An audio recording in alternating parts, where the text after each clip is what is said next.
Les images de la caméra de surveillance ont tout révélé. À 3h47 du matin, quelqu'un est entré dans la suite nuptiale, des ciseaux à la main. Quand ma demoiselle d'honneur a lancé la vidéo lors de mon mariage gâché, montrant qui avait détruit ma robe, même moi, je n'arrivais pas à croire de qui il s'agissait. Le visage de ma propre mère est devenu blême en reconnaissant la personne à l'écran. Mais je m'emballe. Laissez-moi revenir 12 heures en arrière, au moment où tout a basculé.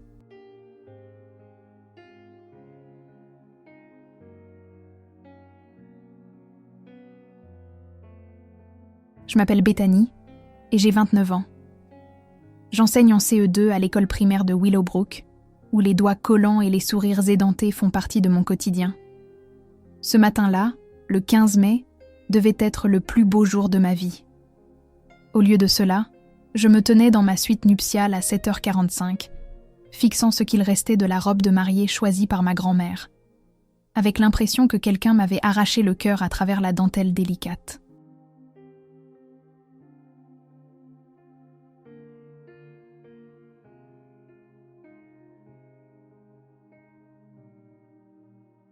La robe n'était pas qu'un simple assemblage de tissus et de fils. Ma grand-mère, Hélène Lanard, m'avait aidée à la choisir 6 mois avant de décéder d'un cancer. Elle avait passé ses doigts usés sur les perles et avait dit « C'est celle-ci, ma chérie, tu ressembleras à un ange. » Maintenant, on aurait dit que quelqu'un avait déversé toute sa rage et l'avait sculptée dans la soie ivoire. Qui aurait pu faire une chose pareille ? La question est sortie comme un murmure, mais à l'intérieur, je hurlais.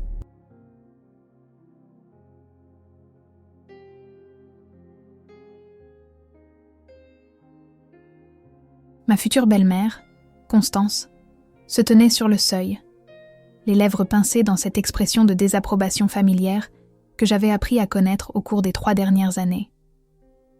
À 58 ans, elle se comportait comme une reine passant en revue ses sujets. En tant que directrice de banque à la retraite, elle avait un avis sur tout, surtout sur le fait que son fils épouse une institutrice qui gagnait 42 000 $ par an.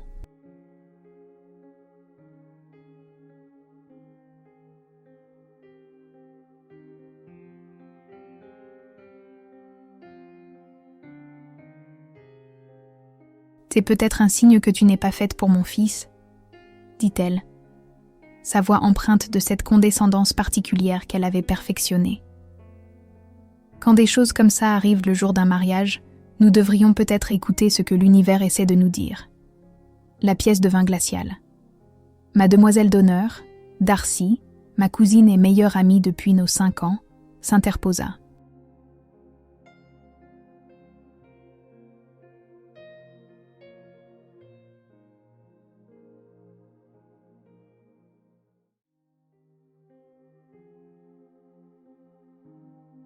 À 28 ans, Darcy avait toujours été ma protectrice, celle qui tenait tête aux brutes dans la cour de récréation, et plus tard, à quiconque essayait de me rabaisser. « L'univers ne nous dit rien du tout, Madame Constance, » dit Darcy, sa voix aussi tranchante que du verre. « Quelqu'un a fait ça intentionnellement, quelqu'un qui avait accès à cette chambre. »« C'est une accusation grave, » répondit Constance, examinant ses ongles manucurés.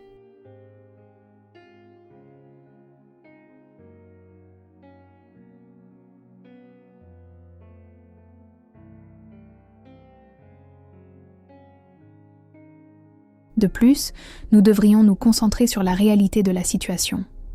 Le mariage est dans 2 heures. La robe est détruite. 200 invités sont sur le point d'arriver. La réputation de la famille Sterling est en jeu. La réputation de la famille Sterling. Tout revenait toujours à ça.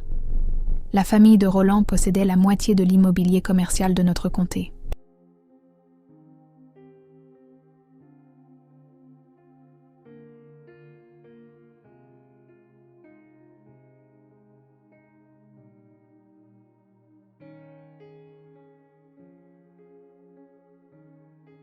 Sa mère ne manquait jamais une occasion de me rappeler que son fils s'abaissait en épousant quelqu'un qui faisait de la peinture au doigt avec des enfants de 8 ans pour gagner sa vie.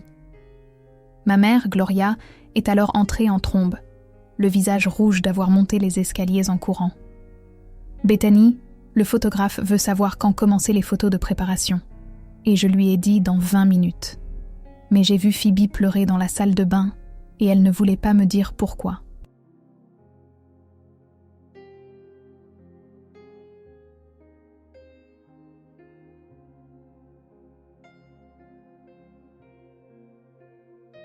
Et ton père se dispute avec le responsable du traiteur à propos des crevettes. Et maintenant, tante Meredith dit que les fleurs se fanent. Et qu'est-ce que tu veux dire par « la robe est détruite » ?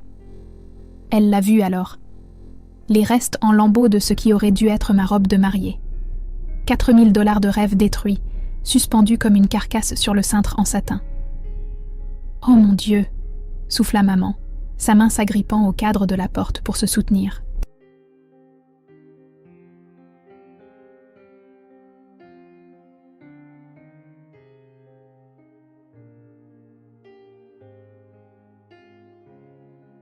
Bess, ma chérie, que s'est-il passé ?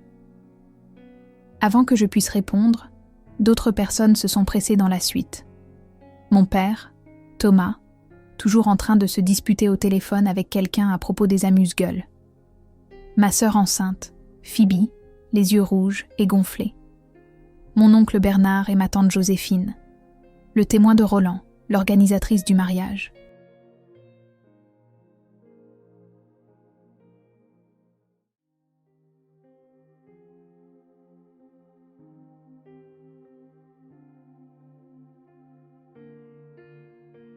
La nouvelle s'est répandue dans le lieu de réception comme une traînée de poudre. Et soudain, tout le monde avait un avis sur ce qu'il fallait faire. « Appelez la police », exigea mon père, mettant fin brusquement à son appel.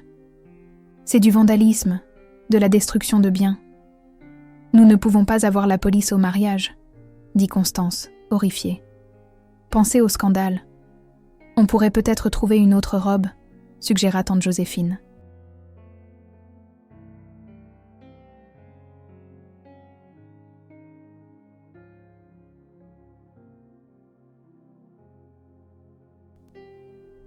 Il y a une boutique de robes de mariée à 20 minutes d'ici. Rien ne lui ira sans retouche, dit Phoebe à voix basse, une main sur son ventre de 8 mois. Il faudrait tout reprendre ou faire des ourlets. Au milieu de tout ce chaos, j'ai remarqué Darcy, debout tranquillement près de la fenêtre, son téléphone à la main, envoyant des SMS rapidement. Elle avait ce regard, le même qu'au lycée quand elle avait découvert qui répandait des rumeurs sur moi.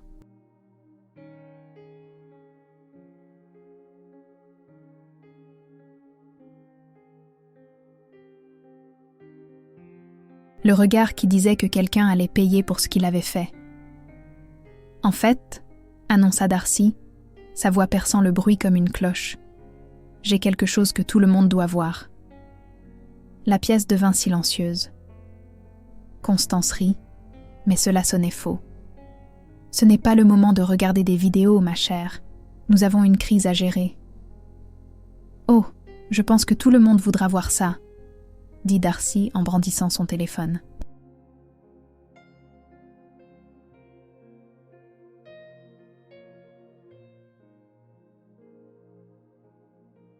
Parce que je sais exactement qui a détruit la robe de Betty, et cette personne se trouve dans cette pièce en ce moment même. Il y a 3 ans, lorsque Roland Sterling est entré pour la première fois dans ma classe lors de la journée des carrières de l'école, je n'aurais jamais imaginé me retrouver ici. Il était là pour parler de développement immobilier à une salle pleine d'enfants de 8 ans qui s'intéressaient plus à sa montre de luxe qu'à sa présentation PowerPoint.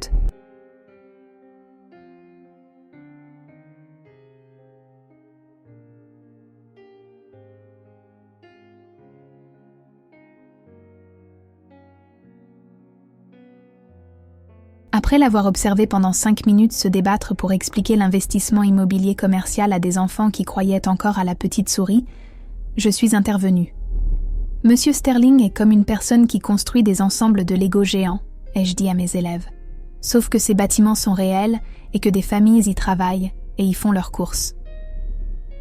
Les enfants ont compris ça. Roland m'a souri avec une telle gratitude que mon cœur a raté un battement.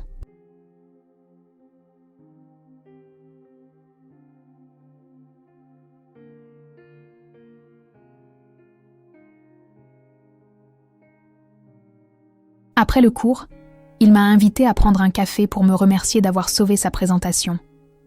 Un café s'est transformé en dîner. Le dîner s'est transformé en une relation. Et maintenant, nous étions censés nous marier dans 2 heures. Le Riverside Manor était le lieu de mes rêves depuis que j'avais 16 ans. Surplombant la rivière Potomac avec sa grande salle de bal et ses lustres en cristal, c'était le genre d'endroit où les contes de fées deviennent réalité.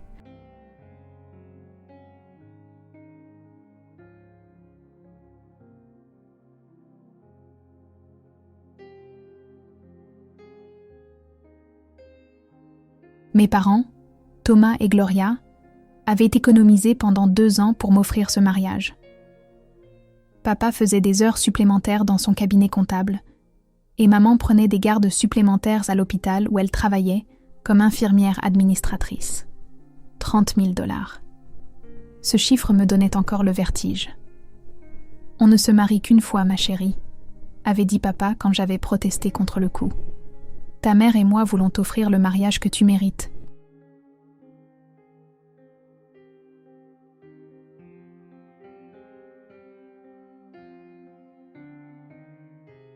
La matinée avait commencé parfaitement. Je me suis réveillée à 5 heures du matin dans la suite de l'hôtel, trop excitée pour dormir plus longtemps. Ma sœur Phoebe était déjà réveillée, assise près de la fenêtre, la main sur son ventre rond. Enceinte de 8 mois et récemment divorcée. Elle vivait chez nos parents depuis que son mari, Craig, était parti il y a 6 semaines, prétendant qu'il n'était pas prêt à être père.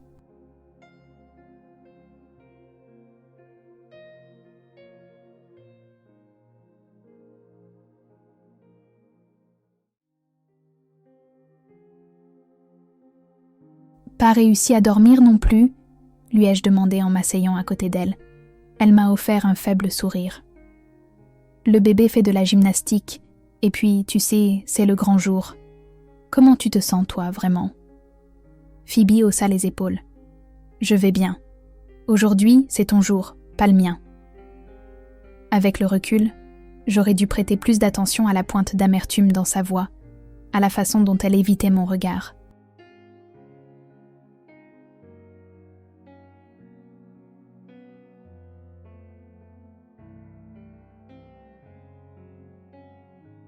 Mais j'étais trop absorbée par ma propre joie pour remarquer que ma sœur se noyait juste à côté de moi. À 6 heures, la suite nuptiale bourdonnait d'activité. Ma cousine Darcy est arrivée avec du café et des bagels pour tout le monde, ses cheveux auburn déjà coiffés en ondulations parfaites. Elle était venue de Richmond la veille, sa voiture chargée de fournitures d'urgence, épingles de sûreté, détachants, maquillage supplémentaire, anti-acide et même un chargeur de téléphone.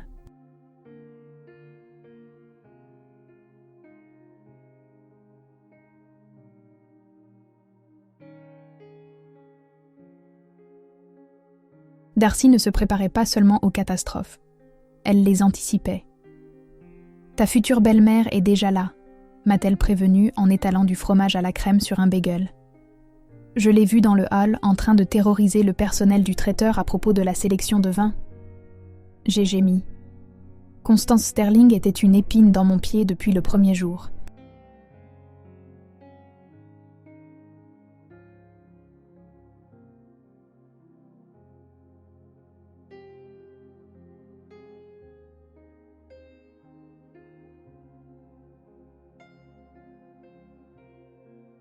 Notre première rencontre avait eu lieu dans un restaurant chic où elle avait passé tout le dîner à énumérer les ex-petites amies de Roland et leurs carrières impressionnantes. Victoria était avocate d'affaires, Jennifer était chirurgienne cardiaque, et cette charmante fille du club, comment s'appelait-elle ? Ah oui, Anastasia. Son père possède la moitié de Georgetown. Le message était clair. Je n'étais pas assez bien.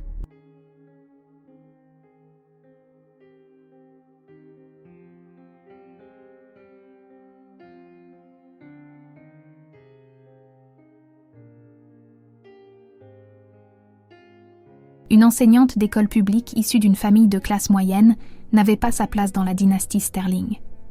Mais Roland m'avait choisi quand même, et il avait tenu tête à sa mère à plusieurs reprises au cours des 3 dernières années. Maman est arrivée à 6h30 avec tante Meredith et tante Joséphine, les bras chargés de housses à vêtements et de trousses de maquillage. « Les fleurs sont magnifiques, Bethany », s'est exclamée maman.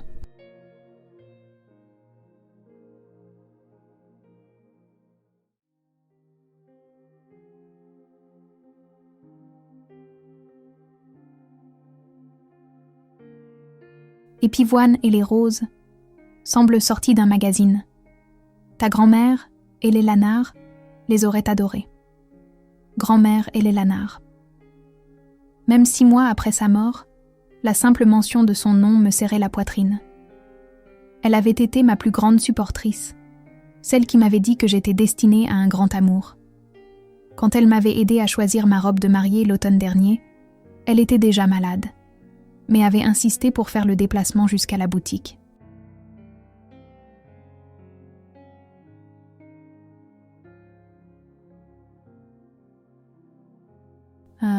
Celle-ci, avait-elle dit lorsque j'étais sortie dans la robe de coupe princesse ivoire, avec des manches en dentelle délicates et des perles. C'est la robe que tu porteras quand tu épouseras ce garçon qui te regarde comme si tu avais décroché la lune. La robe avait été parfaite. La couturière l'avait ajustée pour qu'elle me tombe comme si elle avait été faite pour moi.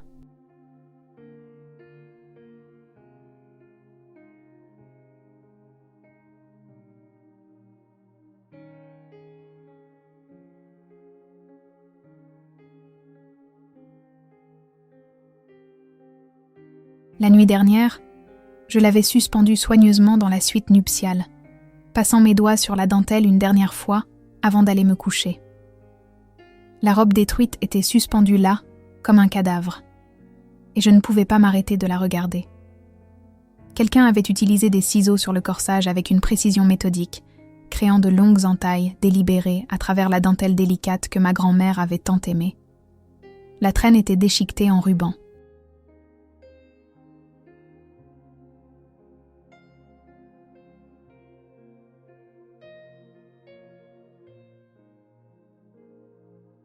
Du vin rouge tachait la soie ivoire en vilaines taches qui s'étalaient et ressemblaient à du sang. Ce n'était pas un dommage accidentel ou une farce qui avait mal tourné. C'était une destruction pure et calculée. « Personne ne touche à rien », ordonna mon père, Thomas, en sortant son téléphone. « J'appelle la police, c'est une scène de crime. »« Tu ne feras rien de tel », lança Constance en entrant complètement dans la pièce.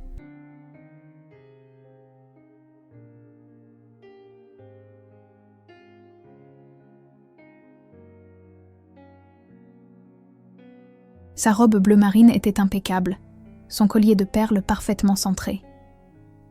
Nous avons 200 invités qui arrivent, y compris le sénateur Walsh et le juge Patterson. La famille Sterling ne sera pas associée à une enquête de police lors de ce qui est censé être un mariage. Quelqu'un a détruit la robe de ma fille. Le visage de papa devenait rouge, une veine palpitant à sa tempe. C'est 4 000 $ de dommages, sans parler de la valeur sentimentale.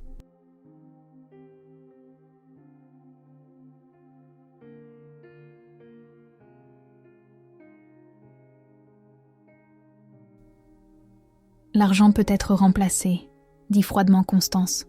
La réputation, non. De plus, nous ne savons même pas ce qui s'est réellement passé ici. Peut-être que Bethany a eu des doutes et a fait ça elle-même pour attirer l'attention. La pièce devint silencieuse. Même l'organisatrice de mariage arrêta de taper sur son téléphone.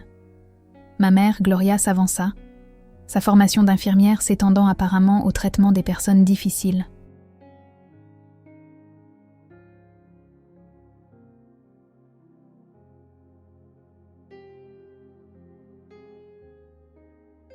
Comment osez-vous suggérer que ma fille détruirait la robe de sa propre grand-mère ? Dit maman, sa voix basse et dangereuse. Quel genre de personne pense même de cette façon ? Une personne réaliste, répondit Constance. J'ai vu des mariées faire des choses plus étranges lorsqu'elles réalisent qu'elles font une erreur. C'est alors que Roland a fait irruption, sa veste de smoking déboutonnée, ses cheveux encore humides de la douche.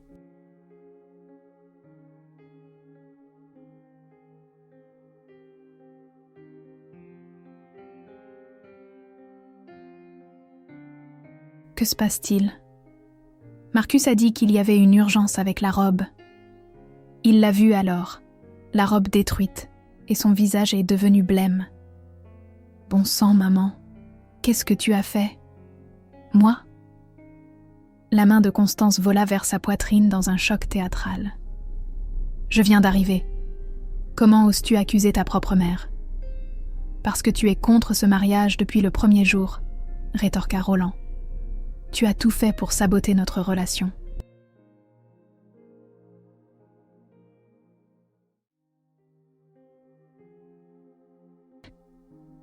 Je n'ai fait que tenter de te protéger de la plus grande erreur de ta vie, dit Constance. Se marier en dessous de sa condition ne mène qu'au regret. En dessous de ma condition ? J'ai enfin retrouvé ma voix, bien qu'elle tremble de rage. J'enseigne aux enfants. Je façonne les jeunes esprits. Je fais une différence dans ce monde. Qu'avez-vous fait exactement de votre vie à part épouser un homme riche et mépriser tout le monde ? Le visage de Constance s'empourpra.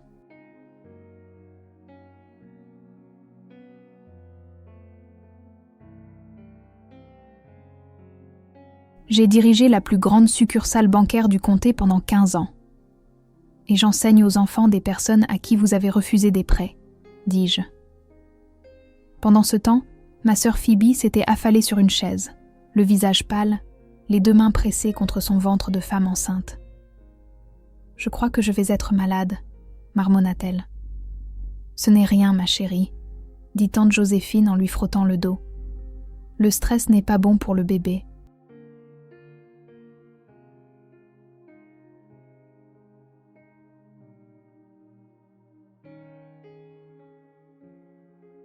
D'autres personnes continuaient d'arriver. Oncle Bernard passa la tête. « Bethany, le photographe veut savoir pour le planning. Devrions-nous tout décaler ?» « Décaler ?» J'ai ri, mais ça sonnait hystérique. « Décaler quoi ? Il n'y a pas de robe. Il n'y a pas de mariage. » « Ne dis pas ça. » Roland tendit la main vers moi, mais je reculai. « On va trouver une solution. On peut acheter une autre robe. »« Où ? » demanda Darcy, pragmatique. « C'est samedi matin. »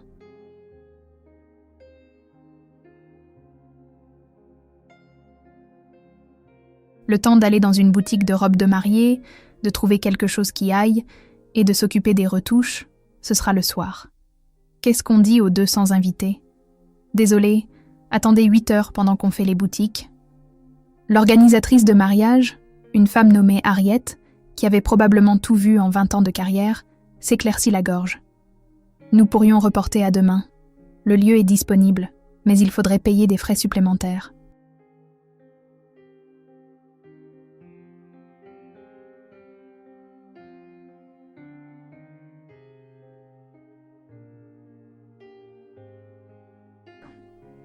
Absolument pas, déclara Constance. Savez-vous l'image que cela donnerait ? Les commérages à eux seuls seraient insupportables. La moitié de la bonne société est ici. Je me fiche de la société, dit mon père. Les invités commençaient à murmurer dans le couloir. J'entendais des bribes de conversation. Détruite, ruinée, désastre, pauvre fille. J'ai toujours su que ça ne marcherait pas.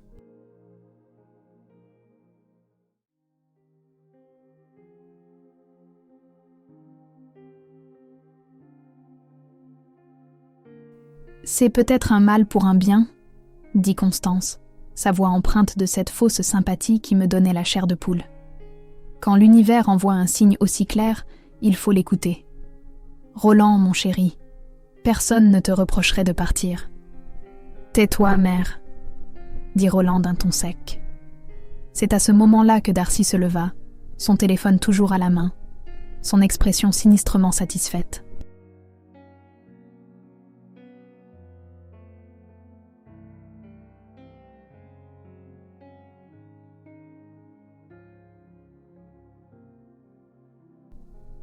Avant que quiconque ne fasse d'autres accusations ou ne prenne de décision, vous devez tous voir ce que j'ai trouvé.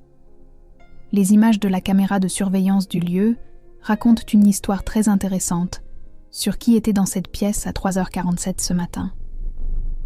Darcy se tenait au centre de la pièce, captant l'attention de tous avec une assurance que je lui avais vue déployer dans les salles d'audience en tant qu'assistante juridique.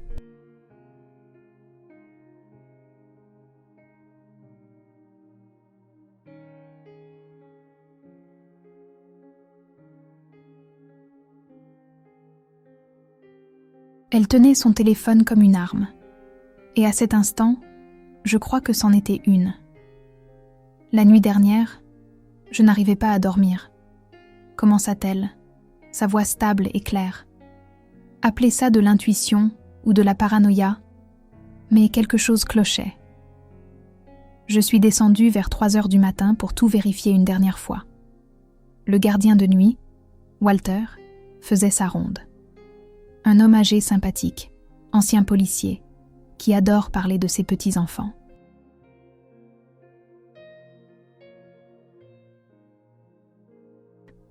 « C'est ridicule », l'interrompit Constance. « Nous n'avons pas le temps pour des histoires de gardiens de sécurité. »« Vous voudrez entendre celle-ci », dit Darcy froidement.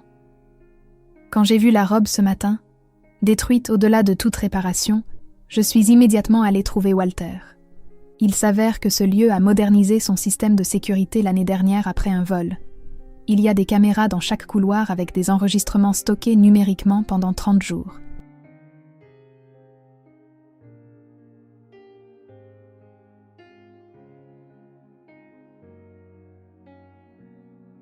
Ma mère haleta. « Tu as trouvé une vidéo de celui qui a fait ça. » Walter a été extrêmement serviable, continua Darcy, surtout quand je lui ai expliqué que quelqu'un avait commis un acte de vandalisme et de destruction de biens. En tant qu'ancien policier, il prend ces choses au sérieux. Il a sorti toutes les images de la nuit dernière et de ce matin. Elle a connecté son téléphone à la télévision murale de la suite.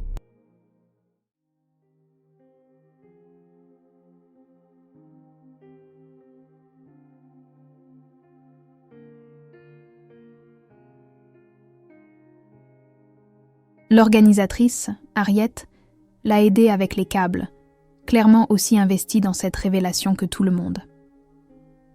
La suite nuptiale a 2 angles de caméra couvrant le couloir, expliqua Darcy alors que l'écran s'animait. Un à chaque extrémité.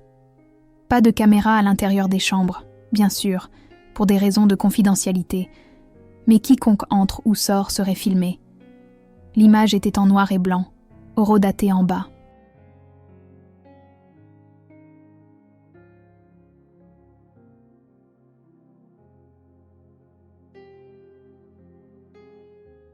Le couloir était vide, éclairé par un éclairage de secours qui projetait de longues ombres.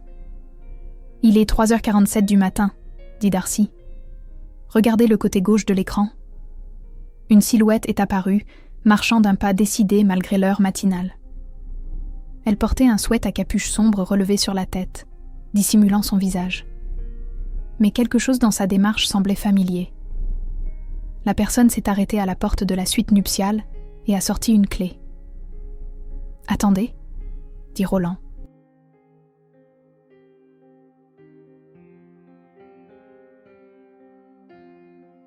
Ils avaient une clé. Qui a les clés de cette chambre ? Harriet a sorti son presse-papier. Nous avons distribué 8 clés au total. Une à la mariée, une à la demoiselle d'honneur, une à chaque couple de parents, une à la sœur de la mariée, une au marié et une à l'organisatrice de mariage. C'est-à-dire moi.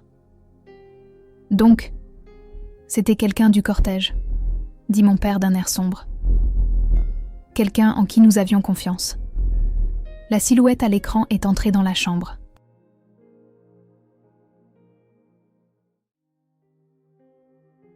L'horodatage continuait de défiler. 3h48, 3h49, 3h50. Le couloir était resté vide. Ils sont restés là-dedans 28 minutes, dit Darcy. Maintenant, regardez ça. Elle a avancé rapidement jusqu'à 4h15. La silhouette est ressortie, ne portant plus le sweat à capuche, mais se déplaçant toujours rapidement, la tête baissée, portant un sac. « Peux-tu zoomer ?» demanda Roland. « Pas sous cet angle, mais attendez, » dit Darcy. « Vous vous souvenez que j'ai mentionné 2 caméras. L'autre est à l'extrémité opposée du couloir, près de l'ascenseur. Notre saboteur a dû passer devant pour partir. Elle est passée à un autre fichier. Cette image était plus nette, l'angle meilleur. La personne a marché directement sous la caméra, et pendant un bref instant, l'éclairage de secours a parfaitement illuminé son visage. « Arrête l'image là », dit ma mère en se penchant en avant. Darcy a mis la vidéo en pause. La pièce est devenue absolument silencieuse.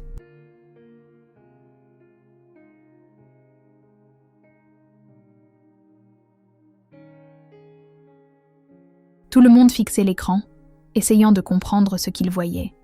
« C'est impossible », murmura Phoebe, sa voix à peine audible. « Il y a plus », dit Darcy doucement. Walter m'a aussi montré les images du parking. Même personne, même horodatage, jetant des objets dans la benne à ordures derrière le bâtiment. Elle a affiché une autre vidéo. Celle-ci était en couleur, le parking éclairé par des lampadaires.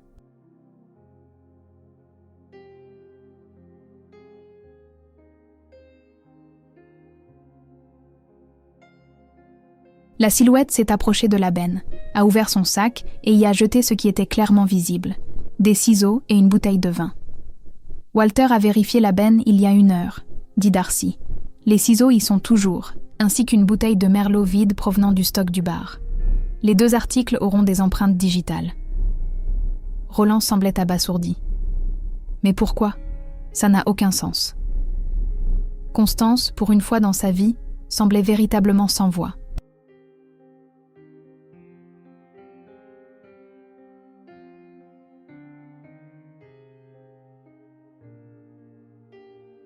Sa bouche s'ouvrait et se fermait comme un poisson cherchant de l'air. Les mains de mon père étaient serrées en poing. Je veux une explication maintenant. La pièce a sombré dans le chaos. Tout le monde parlait en même temps. Les voix s'élevaient, les accusations fusaient. Au milieu de tout cela, je suis restée figée, fixant l'image en pause sur l'écran. Le visage était d'une clarté cristalline, indéniable. Impossible à confondre. « Rejoue-la », dis-je doucement.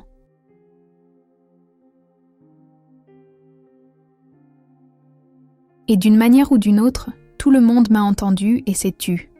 « Darcy, rejoue la séquence du couloir, le 2e angle. » Elle l'a fait. Nous avons tous regardé la silhouette passer sous la caméra, le visage entièrement visible pendant ces 2 secondes cruciales. Il n'y avait aucun doute, aucune possibilité d'erreur.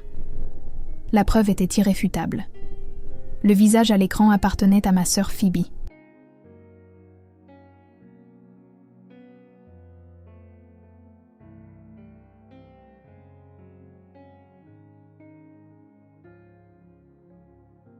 Ma sœur enceinte, soi-disant le cœur brisé, vivant chez nos parents, avait délibérément détruit ma robe de mariée à 3h47 du matin. Le silence dans la pièce était si complet que je pouvais entendre les battements de mon propre cœur marteler mes oreilles. « Phoebe !» La voix de ma mère se cassa sur le nom. « C'est toi. C'est vraiment toi sur la vidéo. » Phoebe se tenait figée contre le mur, son visage vidé de toute couleur, les 2 mains pressées protectricement sur son ventre gonflé.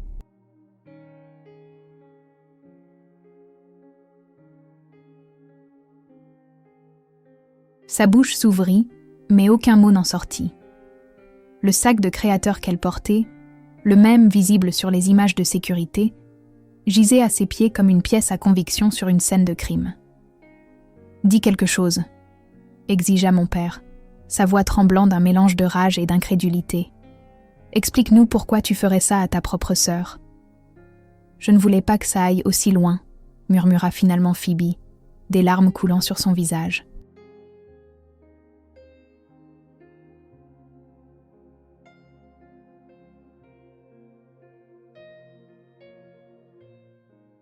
Je voulais juste...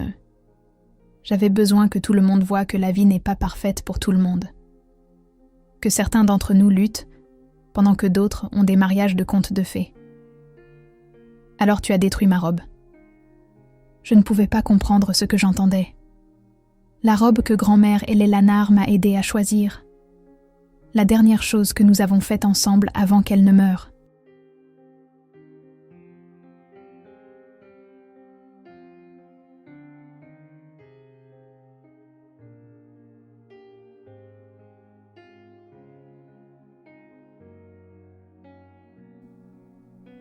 Tout tourne toujours autour de toi, hurla soudain Phoebe, son sang-froid se brisant complètement.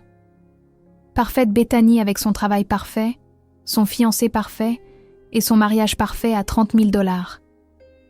Savez-vous ce que maman et papa m'ont dit quand j'ai demandé de l'aide pour la chambre du bébé? Quand je les ai suppliés de me donner seulement 2 000 $ pour acheter un berceau et une table à langer parce que Craig m'a laissé sans rien?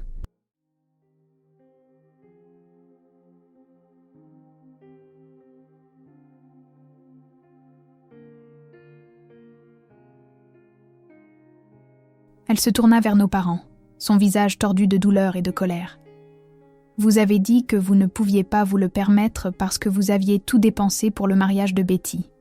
Tout. Votre fille enceinte, abandonnée par son mari, avait besoin d'aide. Et vous avez choisi des cadeaux d'invités et des fleurs plutôt que votre futur petit enfant. Ce n'est pas juste, protesta faiblement maman. Nous avons proposé d'aider après le mariage. Après, ricana amèrement Phoebe.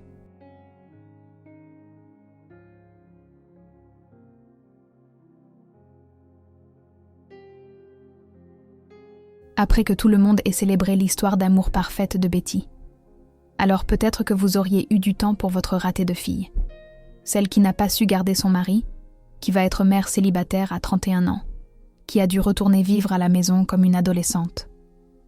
Roland s'avança, son instinct d'avocat prenant le dessus. Rien de tout cela ne justifie la destruction de biens. Tu as commis un crime, Phoebe. C'est du vandalisme qualifié.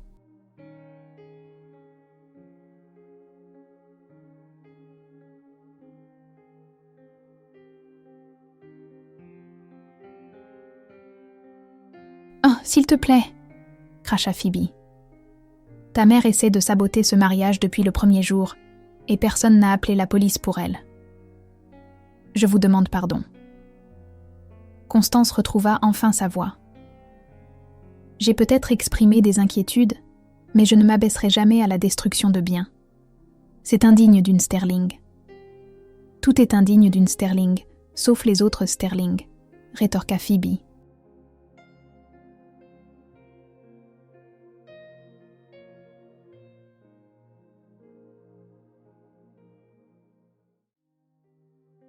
Tu as fait en sorte que ma sœur se sente sans valeur pendant 3 ans, et tout le monde l'accepte simplement parce que vous avez de l'argent.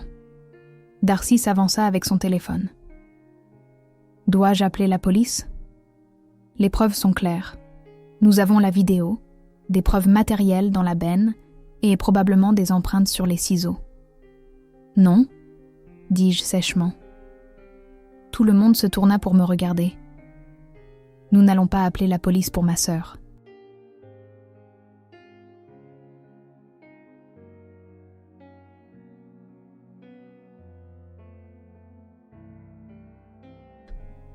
Bethany, elle a détruit ta robe, dit papa. 4 000 $, sans parler de la valeur sentimentale. Je sais ce qu'elle a fait, dis-je en me dirigeant vers Phoebe. Je peux voir ce qu'elle a fait, mais je vois aussi ma sœur qui est enceinte de 8 mois, dont le mari l'a abandonnée, qui se noie pendant que tout le monde était concentré sur mon bonheur. Tu la défends ? Demanda Roland, incrédule. Je ne défends pas ce qu'elle a fait.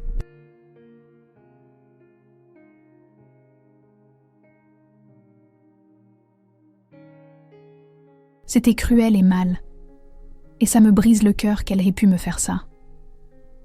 Je m'arrêtais juste devant Phoebe.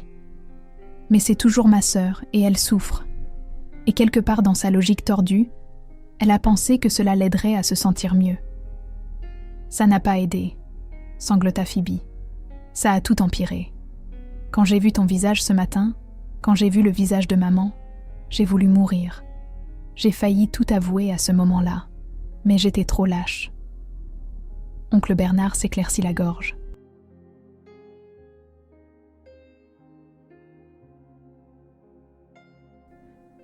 Alors, qu'est-ce qu'on fait maintenant ? Les invités commencent à arriver. La cérémonie est dans 90 minutes. Il ne peut pas y avoir de cérémonie, dit fermement Constance. La mariée n'a pas de robe. C'est un désastre. En fait, intervint soudain tante Joséphine, j'ai peut-être une solution. Elle me regarda avec une expression étrange. Ma fille Nathalie s'est mariée il y a 2 ans. Elle fait exactement ta taille.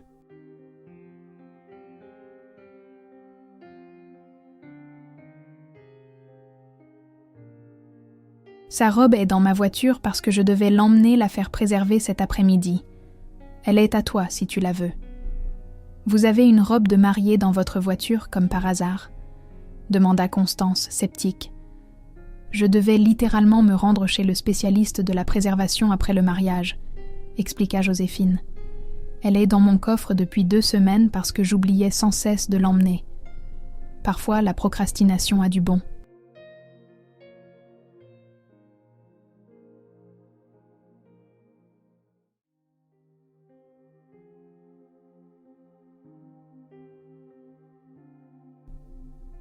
La robe de tante Joséphine n'avait rien à voir avec celle que ma grand-mère avait choisie avec moi. Là où la mienne était traditionnelle, ivoire avec de délicates manches en dentelle, la robe de Nathalie était moderne, épurée, avec un décolleté plongeant et des perles complexes qui captèrent la lumière. Alors que Joséphine et Darcy m'aidaient à l'enfiler, j'ai pris une décision qui allait définir non seulement le jour de mon mariage, mais toute ma famille à l'avenir.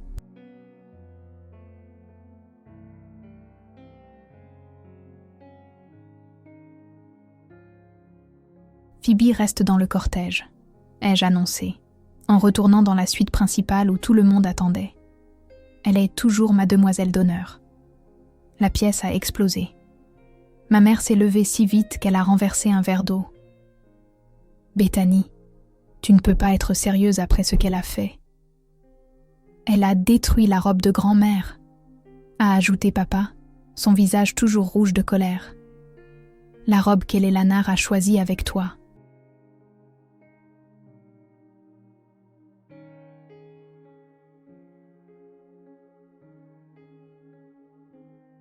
Comment peux-tu simplement pardonner ça ? Je ne dis pas que je pardonne, dis-je avec précaution, en regardant ma sœur, qui était affalée sur une chaise, le mascara coulant sur ses joues. Je dis qu'elle est ma sœur, et dans 20 ans, je ne veux pas regarder les photos de mon mariage et voir une demoiselle d'honneur manquante. Je ne veux pas expliquer à mes enfants pourquoi leur tante n'est sur aucune des photos. Roland me prit la main.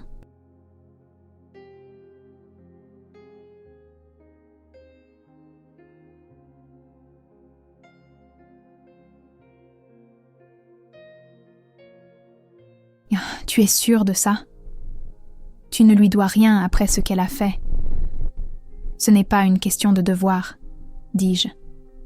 C'est une question de choisir quel genre de personne je veux être, quel genre de famille nous voulons être.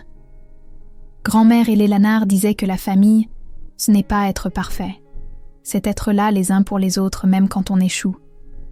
Constance émit un son dédaigneux. C'est exactement le genre de prise de décision émotionnelle que j'attendais.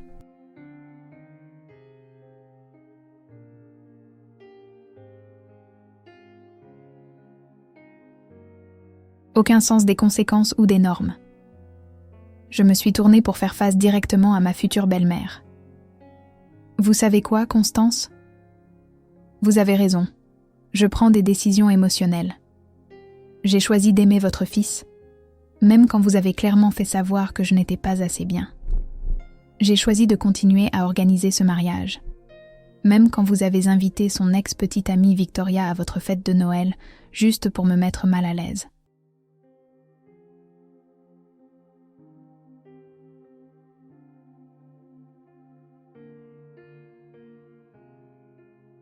J'ai choisi d'être gentille quand vous m'avez accidentellement oublié sur l'invitation à la réunion de famille des Sterling. Alors, oui, je choisis l'émotion plutôt que la punition. Je choisis la famille plutôt que la vengeance. Pour une fois, Constance n'avait rien à dire. Le mariage a eu lieu à midi comme prévu. Phoebe se tenait à mes côtés, des larmes coulant sur son visage pendant toute la cérémonie.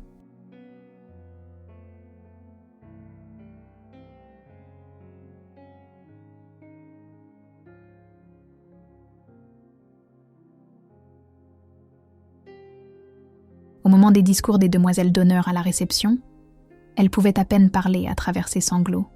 « Ma sœur est la meilleure personne que je connaisse », a-t-elle réussi à dire dans le micro. Aujourd'hui, elle a prouvé que l'amour ne se résume pas au moment parfait. C'est choisir l'amour quand quelqu'un vous donne toutes les raisons de ne pas le faire.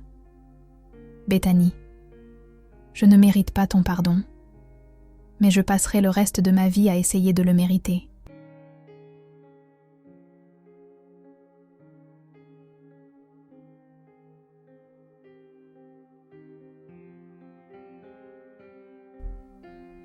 Trois mois plus tard, quand Phoebe a commencé le travail, j'ai été la première personne qu'elle a appelée.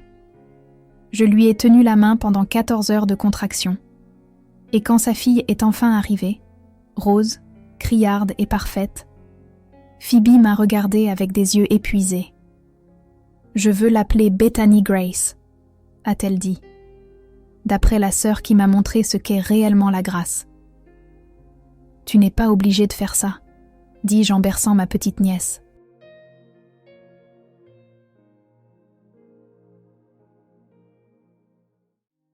Je veux qu'elle grandisse en connaissant l'histoire, a dit Phoebe. Comment sa tante a choisi l'amour plutôt que la colère. Comment une famille n'a pas besoin d'être parfaite pour valoir la peine d'être sauvée. La petite Bethany Grace a maintenant 3 ans. La robe de mariée détruite est toujours suspendue dans mon placard, conservée dans une housse. Roland m'a un jour demandé pourquoi je la gardais au lieu de la jeter. « Parce qu'elle raconte une histoire », ai-je expliqué.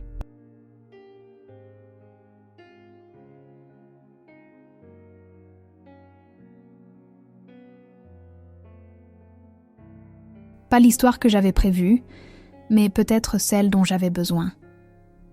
Elle me rappelle que les pires moments peuvent nous enseigner les leçons les plus importantes. Constance et moi avons trouvé une paix inattendue. Lors du premier anniversaire de Bethany Grace, elle m'a prise à part. « Je me suis trompée sur toi », a-t-elle dit simplement. La façon dont tu as géré cette journée, la grâce que tu as montrée à ta sœur, la force qu'il a fallu pour poursuivre le mariage.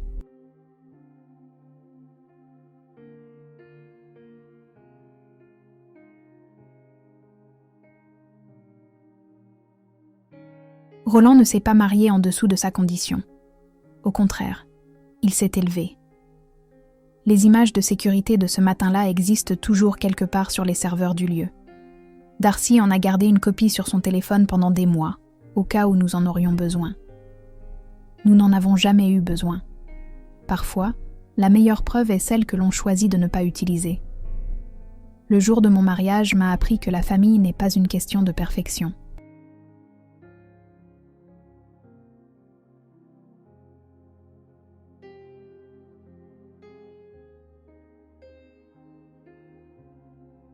C'est se choisir les uns les autres, même quand c'est difficile.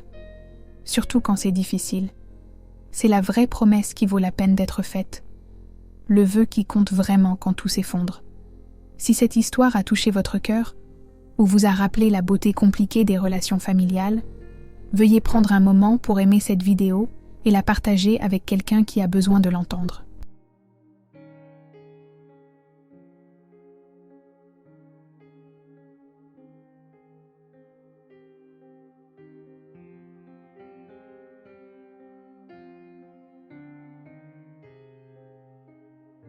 Avez-vous déjà eu à choisir entre la justice et le pardon?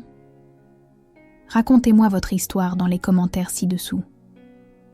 Et si vous voulez plus d'histoires réelles et brutes sur l'amour, la famille et les choix qui nous définissent, assurez-vous de vous abonner à cette chaîne et d'activer la cloche de notification. Merci d'être ici, d'écouter et de faire partie de cette communauté où chaque histoire compte.